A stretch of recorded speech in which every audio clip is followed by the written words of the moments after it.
Coconut macaroni. തേങ്ങയും മക്രോണിയും ചേർത്തുണ്ടാക്കിയ ഒരു breakfast. ആദ്യം ഒരു കപ്പ് മക്രോണി വെള്ളത്തിലിടുന്ന് വേവിപ്പിച്ചെടുക്കാം. പിന്നെ ഒരു സവാള, 3-4 പച്ചമുളക് കട്ട് ചെയ്തെടുക്കാം. വെളിച്ചെണ്ണയിൽ സ്പൈസസ് ഇട്ട് കൊടുത്ത് സവാളയൊന്ന് വഴറ്റിയെടുക്കാം. പച്ചമുളക് ഇട്ട് മഞ്ഞൾപ്പൊടി ഇട്ട് ഗരം മസാല ഇട്ട് ഒന്ന് മിക്സ് ചെയ്യാം. ടൊമാറ്റോ സോസും സോയാ സോസും ഒന്ന് മിക്സ് ചെയ്ത് കൊടുക്കാം. ആവശ്യത്തിന് ഉപ്പിട്ട് കൊടുക്കാം. ഇതിലേക്ക് കോക്കനട്ട് പൗഡർ ഇട്ട് കൊടുക്കാം. നന്നായി ഒന്ന് മിക്സ് ചെയ്ത് കൊടുക്കാം. കുറച്ച് വെള്ളം ഒഴിച്ച് ഒന്നും കൂടി മിക്സ് ചെയ്യാം. ഇതിലേക്ക് വേവിപ്പിച്ച് വെച്ച മക്രോണി ഇട്ട് കൊടുക്കാം. നന്നായി മിക്സ് ചെയ്യാം.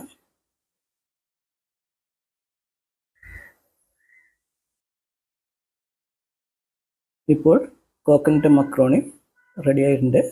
അടിപൊളി ബ്രേക്ക്ഫാസ്റ്റാണ്. തേങ്ങയും മക്രോണിയും അടിപൊളി ടേസ്റ്റാണ്. നിങ്ങൾക്ക് ഈ വീഡിയോ ഇഷ്ടപ്പെട്ടെങ്കിൽ എൻ്റെ ഈ ചാനൽ സബ്സ്ക്രൈബ് ചെയ്യുക. വീഡിയോസൊക്കെ ഒന്ന് ഷെയർ ചെയ്യുക. വീഡിയോസൊക്കെ ഒന്ന് ലൈക്ക് ചെയ്യുക. Thank you.